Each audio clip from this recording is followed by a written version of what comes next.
안녕하세요. 김호준입니다. 다음 주 드디어 올림픽이 개막합니다. 올림픽 최대 이슈 중 하나가 단일팀 문제였죠. 관련해 보수는 프레임 하나를 만들어냈습니다. 북한 선수들 참가는 남한 선수들 기회를 박탈한다. 공정하지 않다. 올림픽은 그 탄생부터 평화를 위한 것이었고 유치하는 노력부터 이미 공공의 자원이 엄청나게 동원이 됩니다. 하여 선수들도 올림픽 정신의 구현과 공공의 이익을 위해 때로는 개인적 이익 일부를 남과 공유할 의무가 함께 부여되는 겁니다. 전쟁이 고론되던 상황에서 우리 공동체에게 평화의 상징이 필요하다. 그럼 개개인 출전 시간 중 일부는 그 목적을 위해 공공재가 될 수도 있는 게 올림픽의 정신과 공공의 이익에도 부합하는 겁니다. 정부가 그런 메시지의 전달과 관리에 실패한 측면이 있습니다. 그것대로 비판할 수 있죠. 하지만 출전 시간이 줄어서 공정하지 않다는 단순한 프레임 하나에 거의 모든 언론이 아무런 문제 제기도 없이 동조하는 상황이 저는 참으로 기이합니다. 올림픽이 개인 커리어만을 위한 취업 박람회가 아니잖아요. 올림픽이 개인만의 경영이면 올림픽기와 국기는 왜 겁니까? 선수 명함하고 이력서를 걸어야지. 올림픽만 생각해온 어린 선수들이 거기까지는 생각 못했을 수 있습니다. 당황하고 억울할 수 있죠. 그럴 때 단일팀이 가지는 상징과 의의, 올림픽의 공공성과 우리 공동체가 필요로 하는 평화의 절박함을 그들에게 얘기해 줄 수 없다면 언론이 뭐하러 있습니까? 김어준 생각이었습니다. 시사인의 김은지입니다. 네. 이 이슈는 원래 정부가 메시지 관리에 실패한 게 맞아요. 네. 그에 대해서 정부 관계자들이 사과를 하기도 했습니다. 네. 당황했다고 봅니다. 왜냐면은 단일팀이 이렇게 문제가 된 적이 없기 때문에 준비가 안 됐어요. 메시지 전달과 관리에. 그리고 또 그만큼 보수가 초장부터 아주 잘 치고 들어온 프레임이고. 그래서 정부가 수습할 문제라고 생각해서 제가 가만히 있었는데 또 시간이 지나면 이 단일팀의 불공정 프레임 이거 자체도 문제가 있다.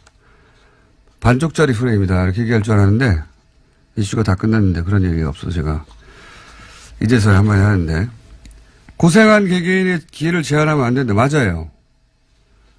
그 중요한 가치인데 그게 유일한 가치는 아니에요. 올림픽은 개인의 기회 실현 이외에도 공공의 가치를 구현할 의무가 선수들에게도 있는 겁니다. 네.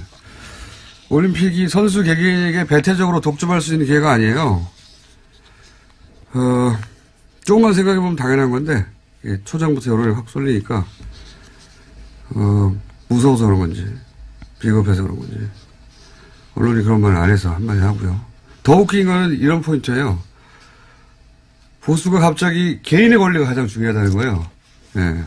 그럼 노조 지지해야지, 보수가. 노조 포함하면 맨날 뭐 국가 경제를 생각하라고 그러다가 갑자기 올림픽에서만 개인 권리가 가장 중요하게 되는 겁니다. 이게 앞뒤가 안 맞는 거예요.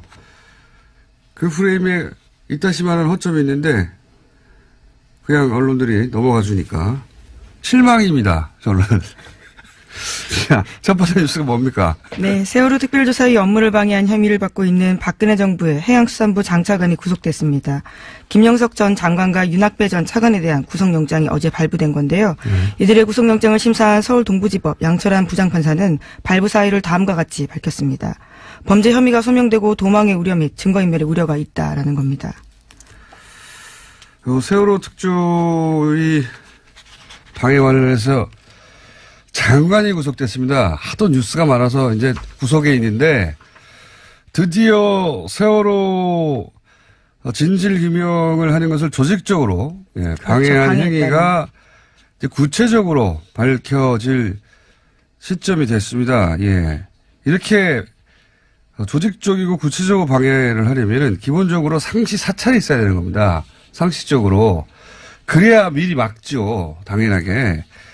그러면 누가 합니까? 이걸 국정원이 하는 겁니다. 통상적으로는 도청하고 미행하고 무엇 하는지 어떤 회의를 하는지 그거 안 알려주거든요. 특조위에서. 그걸 어떻게 알아요?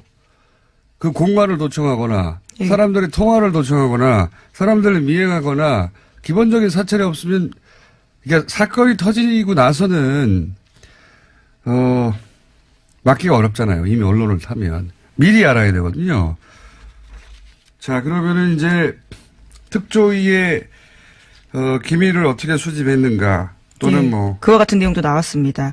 박근혜 대통령의 7시간 행적을 조사한 특조위에 대해서 어떻게 대응할지에 대해서 문건이 나온 건데요.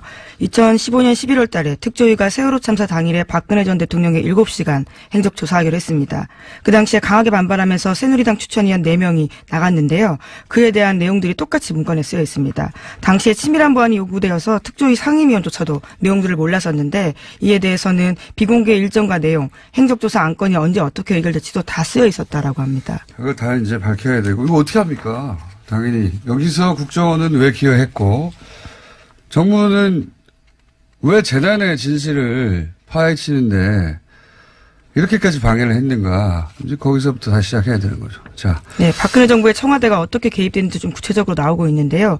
안종범 수석에게는 특조위 7시간 조사 막으라면서 해수부를 적극 하라고 5자리나 시켰다라고 하고요. 조윤선 수석에게는 기형적인 특조위를 폐지할 필요가 있다면서 여당과 논의하라고 했습니다. 또 우병우 수석에게는 정교조 계획을 무력화시키다라는 이야기도 했고요. 뭐 세월호도 사실 아직 밝혀진 것보다 밝혀지지 않은 게 훨씬 많은 사건이기 때문에 출발점에 제대로 쓴 것 같습니다. 자, 다음 순요. 네, 오늘 이명박 전 대통령 관련된 뉴스가 많습니다. 가장 먼저는 다스인데요. 검찰이 다스의 법인의 수출 대금 1,500억 원을 쪼고 있다고 JTBC가 보도했습니다. 대금이 들어오지 않고 해외에서 사라졌다는 정황을 포착했다는 건데요. 검찰은 최근 다스의 전현직 회계 관계자들을 불러서 조사하고 있습니다. 주진우 기자가 그리고 안홍건 청장이 몇 달 전부터 계속 주장하는 얘기죠. 예, 해외로 빠져나가는 돈, 예, 비자금. 그리고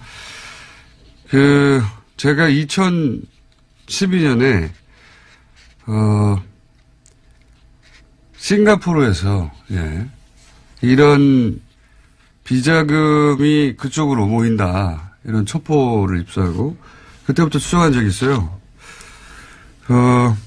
미국이 스위스 계좌를 이제 털면서 국제적으로 블랙머니가 싱가포르로 많이 이동했었거든요. 그때. 스위스 은행이 싱가포르로도 많이 이사를 갔고요, 그때. 왜냐하면 거기가 합법적으로 차명 계좌가 가능합니다. 그러니까 불법이 아니에요, 싱가포르에서는. 합법이에요. 대리를 내세우는 게. 거기에 이제 싱가포르의 페이퍼 컴퍼니 혹은 뭐 비자금 저수지라고 저희끼리 불렀었는데 돈이 모여있다고. 이게 어려운 점이 뭐냐면 어디서 딱 끊겨요. 하다 보면. 예. 프라이빗 뱅킹의 특징이기도 하고. 이거 공권력이 직접 수사를 해야 되는 사안인데, 언제 되려나? 그러고 있었는데. 예, 드디어 착수했다고 합니다. 드디어 계기가 마련되고, 예. 다스의 싱가포르 회사 이름은 인티어 다스라는 곳인데요. 2005년에 캐나다 업체 합작해서 만들었습니다. 그런데 관련된 의혹들이 만들어지자요. 2012년에 폐업했습니다. 진작 알고 있던 내용입니다. 어쨌든 거기에서 그냥 머물러 있지는 않을 거예요. 돈이. 이런 돈이라는 게 계속 흘러가니까. 어쨌든 싱가포르가 거점이었다. 거점 중 하나였다. 예. 이것까지는 저도 확실하게 알고 있던 바입니다. 예. 그 이유를 추적하기가 어려운 것이지. 드디어 공중파 뉴스에서도 나오군요. 자, 다음 뉴스는요. 네, 이명박 전 대통령의 큰 누나의 아들인 조카 김동혁 씨라는 사람이 있습니다. 이 김동혁 씨가 최근에 검찰의 비공개 조사를 받았는데요. 검찰 조사에서 모친에게 상속받은 부동산이 사실은 이명박 전 대통령의 차명 계산이다라고 진술했다고 합니다. 이명박 전 대통령 기자회견할 때 이거 하지 말았어야 할 기자회견이다. 끝났다 이제. 뚝이 무너질 것이다. 예. 이게 이제 저희가 처음에 다스는 누구 겁니까? 라고 다스를 공격한 것도 사이버사나 국정원 댓글은 훈련된 조직원들이 그 가운데 있어요. 진실 끝까지 가는데. 혹은 공직자들이 있고. 하지만 다스는 민간인들의 회사입니다. 그리고 이런 경우에는 어디 방어막 한 군데 구멍을 뚫는 게 중요합니다. 거기가 무너지면 심리적으로 다스가 뚫렸어요. 그러면 다른 것도 심리적 저지선이 같이 무너지는 거예요. 이거 나만 혼자 이거 방어하고 있으면 뭐해? 이렇게 이제 무너지기 시작하는 거죠. 외삼촌 내 땅 우리가 가지고 있는데 이거 다 드디어 사실을 말하게 되는 그러니까요. 겁니다. 이명박 전 대통령 참모유사이다라고 얘기하게 되는 것이고 이런 일들은 점점 더 많이 벌어지겠죠. 이제 시작에 불과하다. 예. 다음 뉴스는요? 예, 또 영포빌딩 압수수색하면서 관련된 내용들이 굉장히 중요한 게 많이 나왔다라고 SBS가 보도하고 있는데요. 이명박 전 대통령이 재임 시절에 다스 관련된 보고를 직접 받았다라는 증거를 검찰이 확보했다고 합니다. 검찰 관계자에 따르면 이명박 전 대통령 쪽에 급소를 찔렀다라고 할 정도로 스모킹 건이라고 하는데요. 아직 구체적인 내용이 나오진 않았습니다. 그래요? 급소를 찔렀어요? 네, 그런 표현이 있습니다. SBS가 그렇게 보도하고 있는데요. 급소는 뉴스공장이 지난 7월부터 찔렀어요. 예, 시사인도 함께 했습니다. 계속 찔렸는데 청와대 민정하고 공권력을 동원해서 돈을 찾고 그 과정을 청와대 민정이 뭐 자기 혼자 결정했겠습니까? 청와대 대빵이 시켰지? 민정이 왜 그걸 혼자 해요? 그리고 민정이 왜 사기업하고 계속 연락을 합니까? 그 사기업과 연락한 문서들도 진작에 공개했고요. 그렇지만 검찰 조사가 중요한 건 그때 이제 노수공장에서 여러 가지 문건을 들고 얘기했지만 대통령이 보고를 받았다고 하는 문건이나 증거를 여기 이 부분은 검찰만 확보할 수 있는 거죠. 예, 그걸 검찰이 확보했다면 이제 완성이 되는 거죠, 그림이. 자, 다음은요. 네, 김재정 씨와 관련된 이야기도 여러 차례 말씀드렸습니다. 이명박 전 대통령의 처남인 고 김재정 씨가 일종의 키맨이다라는 건데요. 그와 관련해서 상속자인 부인 권모 씨가 검찰 조사 받았습니다. 상속세 탈루한 의혹으로 받고 있는데요. 이와 관련해서 상속자인 부인 권모 씨가 아니라 제3자가 상속 과정의 문제점을 검토한 흔적이 발견됐다라고 합니다. 발견된 지 4개월 넘었어요. 뉴스공장에서 계속 얘기했어요. 제3자가 했다고. 안홍구 청장님이 그렇게 얘기를 많이 했었고, 예. 하지만 이게 다 이제, 뉴스에, 지상파가 가장 정제해서 내놓는, 뉴스에서 보도되기 시작했다는 게 중요한 거죠. 자, 다음 뉴스는요? 네, 이명박 정부 사이버사령부의 정치관여 의혹 수사를 은폐무마한 혐의로 구속된 전 국방부 수사팀 관계자 기억하실 겁니다. 최근에 구속이 됐는데요. 이 관계자가 심경의 변화를 일으켜서 적극 진술을 하고 있다고 합니다. 상부 지시를 받고 핵심 진술을 덮었다라는 이야기입니다. 이게 다스 효과라는 겁니다. 저기가 뚫렸네? 나 혼자 방어한다고 지금 내가 방어할 대상, 우리 이명박 전 대통령이 보호가 되지 않네? 나만 하면 뭐해? 이런 심리적 저지심을 뚫리는 효과가 있어. 다른 분야도 다 이렇게 될 겁니다. 네, 오늘 아침 경향신문 보도인데요. 구체적인 내용들이 꽤 많이 나오고 있습니다. 그러면서 윗선 규명에 힘이 나고 있다라고 하는데 김관진 전 장관이 구속됐다 풀려나가면서 한동안 소강 상태였는데 다시 한번 속도 내고 있다고 합니다. 다 무너지게 돼 있다니까요. 그 기자회견 하지 말았어야 돼요. 아무 내용도 없는 기자회견. 아무것도 없나 보다. 이렇게 되는 거군요. 자, 다음 순요. 네, 서지현 검사 이야기도 안 할 수가 없는데요. 이번 주에도 JTBC에 출연해서 처음으로 피해 사실 털어놓은 다음에 계속해서 법무부의 부실 대응 비판됐습니다. 이와 관련해서 박상기 장관이 피해 사실을 적시한 서 검사의 메일을 받았는지 여부가 어제 하루 종일 논란이 됐습니다. 저도 이 뉴스 봤는데 저도 이 뉴스를 보면서 굉장히 이상한 지점을 발견했어요. 이제 법무부 관계자 발로 첫 뉴스가 나왔죠. 네, 뉴스원 보도였습니다. 네, 장관이 이메일을 확인했는데 메일 받지 않았다고 하더라. 여기서부터 출발됐거든요. 법무부 관계자 발로. 네, 직접 메일을 받은 사실이 없는 것으로 확인했다라는 보도였습니다. 그리고 나서 이제 좀 더 공식 브리핑에서 받았다고 하니까 거짓 해명, 말 바꾸기 이게 이제 하루 종일 보도된 내용인데 이 탐사 보도를 오래 해온 저로서는 이거는 진짜를 놓친 뉴스다. 껍데기만 본 뉴스다. 최초로 제가 아무도 이 말을 그렇게 저녁 때문에 그런 내용이 나올 줄 알았더니 그게 안 나와서. 왜냐하면은 서검사 측에서 메일 보냈다고 했어요. 답장을 받았다고 했어요. 메일은 법적인 증거 능력이 인정받을 만큼 확실한 물증입니다. 이제는. 상대 손에 메일이 있어요. 그죠? 이거를 있다고 하는데 일부러 거짓말해서 상대 손에 있는 증거를 없앨 수가 없는 거예요. 즉시 들통이 나는데 이런 건 바보도 안 하는 거짓말입니다. 이렇게 생각을 해야 돼요. 첫 출발부터. 그리고 이렇게 큰 사건인데 여검사가 성추행을 당했다고 장관한테 직접 진정을 했어요. 이게 맨날 있는 일입니까? 최초로 있는 일이에요. 잊을 수가 없는 사건이에요. 이거는. 더군다나 관련자가 현직 의원입니다. 그리고 가해자가 아주 유명한 검사예요. 모를 수가 없어요. 절대로 잊을 수가 없는 사건인 거예요. 게다가 그런 메일을 받고 이런저런 지시를 했다고 이제 밝혀졌지 않습니까? 이거 어떻게 전체를 다 잊어버려요? 네, 검찰국의 관련자 면담하도록 지시했다라면서 구체적으로 누구와 약속 잡고 미리 알려달라는 이야기까지 그런 건 했다고 중요하지 합니다. 않고요. 핵심은 이거예요. 잊을 수가 없는 겁니다. 장관도 잊을 수가 없고 또는 숨기로 해도 숨길 수가 없고 그리고 거짓말도 불가능하고 게다가 지시를 이행한 사람도 너무 많고 이렇게 상식적으로 생각하고 단 다음에 그 다음에 사건을 재구성을 해야 되는 거예요. 일부러 거짓에서 빠져나갈 수도 없죠. 잊을 수도 없는 사건이죠. 그 다음 생각해야 될 거는 그러면 그 법무부 관계자가 장관을 메일 안 받았다고 했잖아요. 그렇죠? 네, 해당 보도에 따르면 그렇습니다. 법무부 관계자가 정말 법무부 장관에게 확인을 하고 기자에게 그런 말을 한 것인가.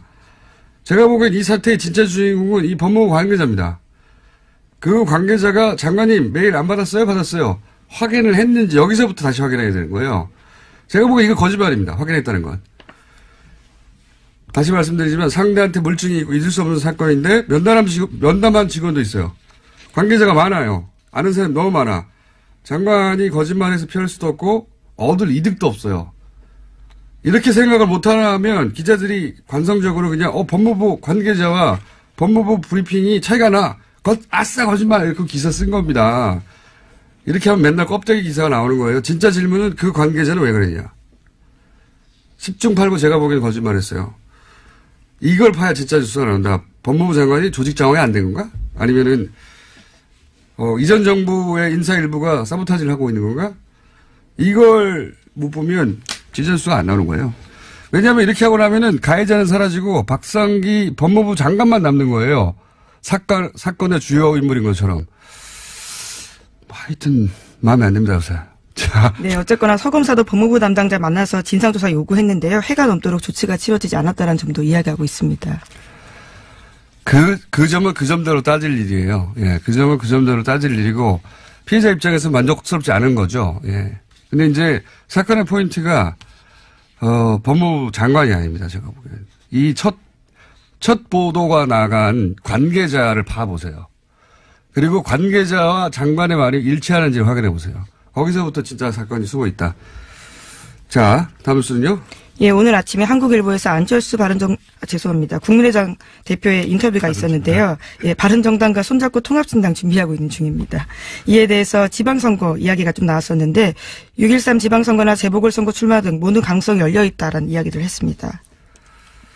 그렇군요. 안철수 대표 관련 통합 관련 뉴스가 많이 나오는데 이거 이제 한 번만 더 코멘트를 하자면 전당대회 안 하는 거를 가지고 여러 기사에서 우회로를 찾는다, 우회한다. 어떤 기사는 산에 길을 내고 물에 다리를 놓는다, 막 이런 표현을 하던데 정치권이 앞뒤 안 맞게 행동하거나 유불리에 따라서 말을 바꾸거나 기준을 바꾸거나 그 여야 모두 있는 거거든요.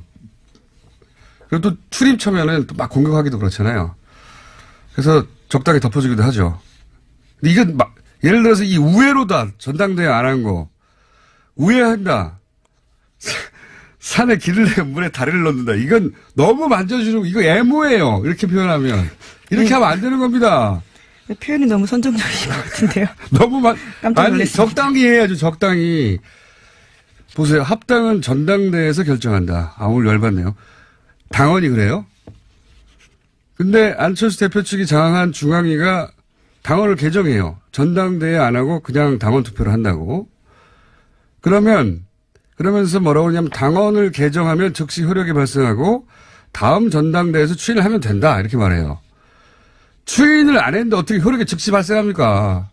논리적으로 말이 안 되죠. 그리고 이미 합당이 됐는데 국민의당의 전당대회는 이제 영원히 할 수가 없는데 어디서 추인합니까? 어디서? 추인할 데가 없어. 앞뒤가 안 맞아, 이건. 논리적으로 하나도 말이 안 되는데 무슨 우회로예요. 이거는 강목 들고 용팔이 전당대회를 했는데 정면 돌파다.